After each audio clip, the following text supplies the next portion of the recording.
Hi from Sarah, back today with a new lovely Tunisian stitch I've called the Tunisian Mini Puff Stitch, a stitch that can be worked from a chain in multiples of 2.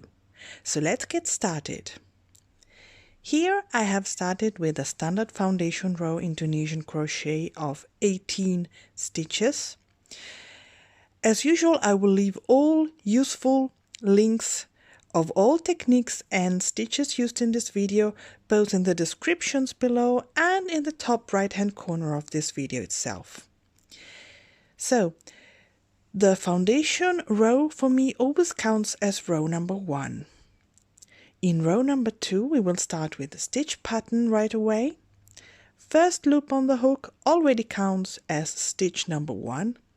For stitch number 2, we will skip the first vertical bar, this one, and go insert the hook under the next vertical bar, this one, as if for a Tunisian simple stitch. So we yarn over, pull through and drop a loop. Then we will yarn over again and insert the hook under the very same vertical bar. Once again, here, yarn over and pull through, and that's our stitch. Next we will skip the next vertical bar and once again go insert the hook under the next vertical bar and make a Tunisian simple stitch. Then we will yarn over as if for our Tunisian double crochet and go insert the hook under the very same vertical bar, yarn over, pull through and drop a loop. In this way we are creating tiny clusters of 3 loops that count as 1 stitch, more or less.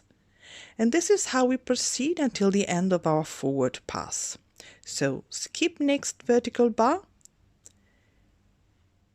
simple stitch in the next stitch, yarn over and double crochet in the very same stitch, which is not really a double crochet because we are not pulling through 2 loops. So we are forgetting the second stage of the Tunisian double crochet, let's say.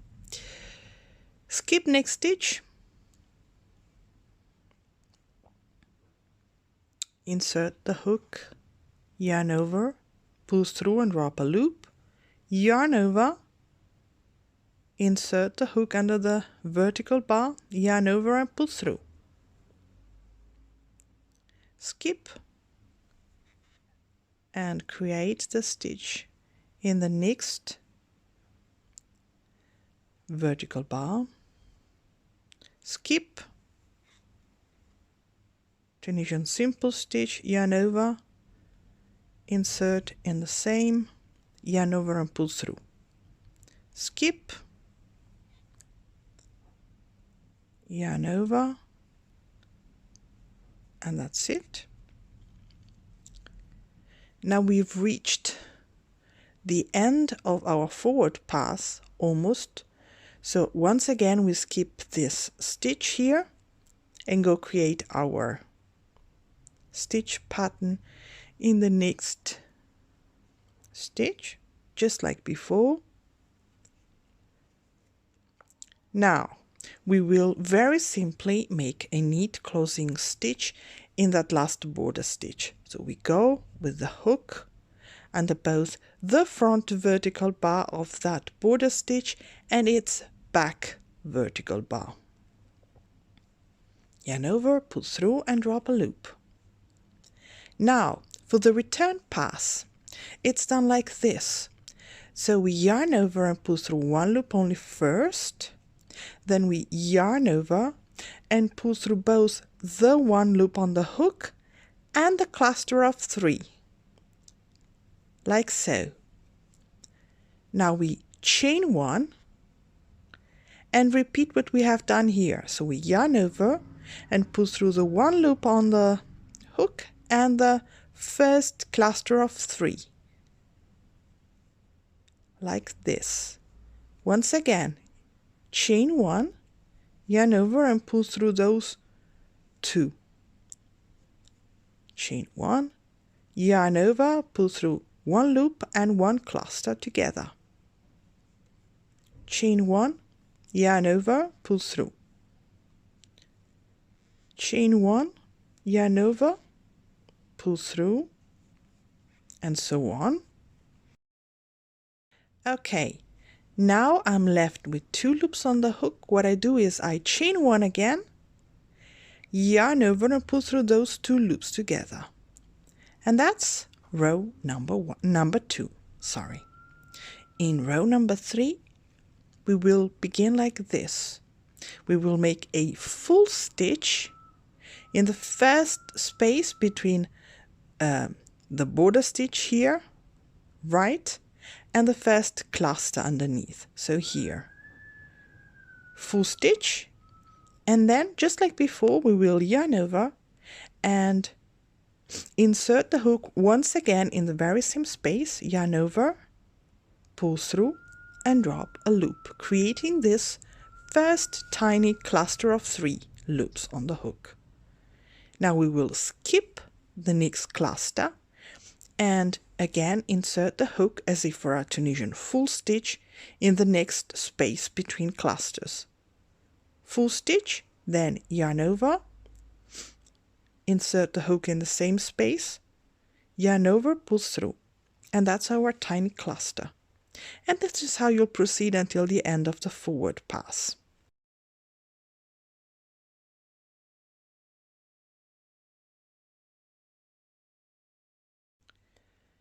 Okay, so as you see, it is a rather quick stitch. So now I'm at the end of the forward pass, and what I do is I skip that last tiny cluster underneath, and I go insert the hook in a neat closing stitch in the chain of previous row below. So here, neat closing stitch. So here and on the back here. Where is it?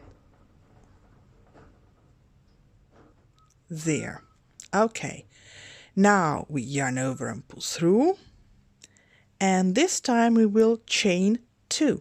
So 1, 2, and we will repeat what we have done in the previous return pass. So yarn over and pull through the first loop on the hook and the first cluster.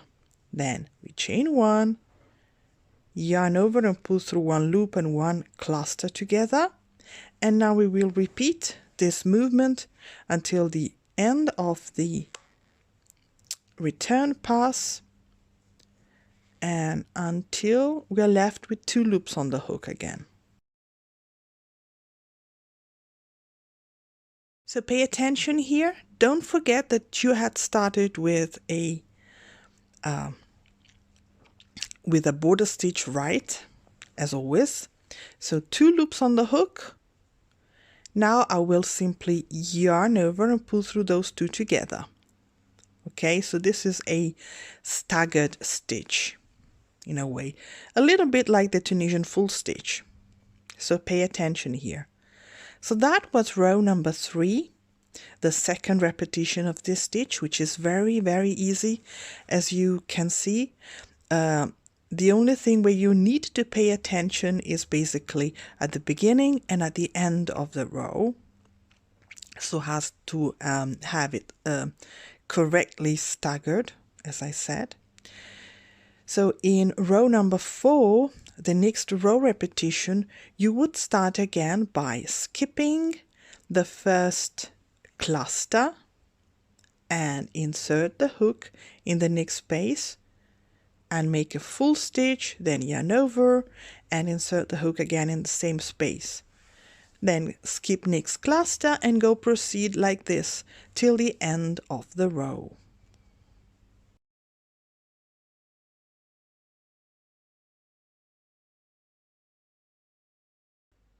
Okay, so here I'm almost at the end of my forward pass, and once again I need to add a mini puff stitch here. So I go and make my Mini Puff Stitch. And now I will finish as always with a neat closing stitch here in the second chain I had done previously, like so. Yarn over, pull through, and now we will make just one chain, and then we will start with the regular return pass for this stitch, which is yarn over, pull through one loop and one cluster, chain one, yarn over, pull through one loop and one cluster, and so on.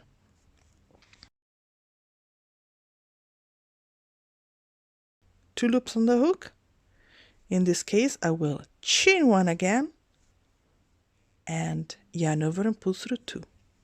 Okay, see how lovely this stitch is, so lightly slightly puffy but very regular, and a fine soft but slightly see-through texture, as you see. So in the next row, you know already you need to add a puff stitch here in that first space between bars, just like before. Okay, and then you proceed on and on as long as you wish and as long as you want to. So, and this is it. I hope you like this stitch again, and thank you for watching, leaving comments and subscribing. See you next time with something beautiful in Tunisian crochet. Bye bye.